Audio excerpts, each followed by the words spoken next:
معلش تاني من الاول. اسم حضرتك؟ احمد علي شومان، ضابط بالقوات المسلحه سلاح المشير. حضرتك ايه اللي حصل امبارح؟ اللي حصل ايه؟ يعني ايه اللي خلاك عملت اللي عملته؟ تاني حسيت ان هنا الميدان الحقيقي.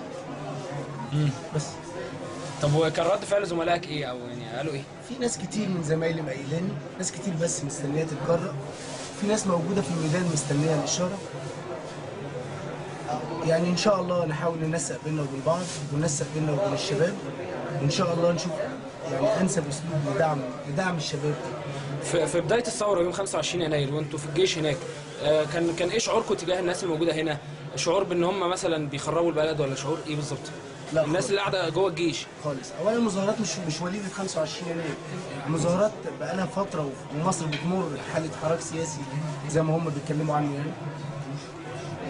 المظاهرات حاجه صحيه جدا، كنت اتمنى في يوم من الايام انها تتحول لثوره وعشت وشفت اليوم.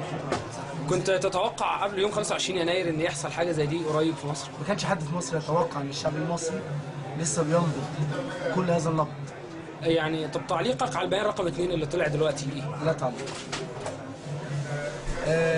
الناس عايزه تجهد الثوره. انا بكلم الناس كلها دلوقتي، لو كان مسموح لي ان انا اكلمهم.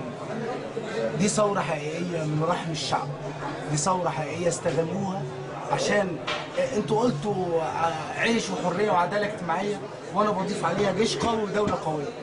لازم الكلام ده يبقى موجود، ومش هيبقى موجود الا لو الثوره دي استمرت.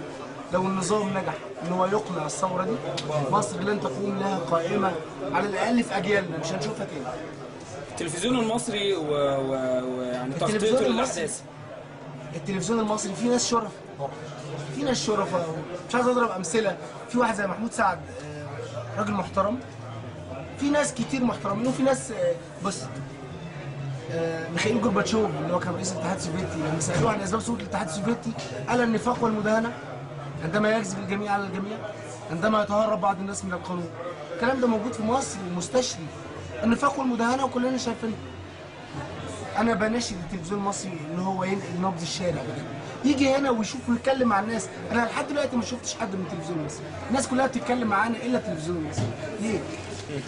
طيب التعليق بتاعك على ان احنا بناخد وجبات من كنتاكي، وان كل اللي هنا دول اخوان مسلمين، وان الشعب كله مع رئيس. انا بص، انا مع احترامي لكل الاطياف، ما حدش عمل حاجه الفتره اللي فاتت، اللي عمل حاجه الشباب دول. تمام خلاص ماشي يا استاذ، ربنا يبارك لك. الف شكر.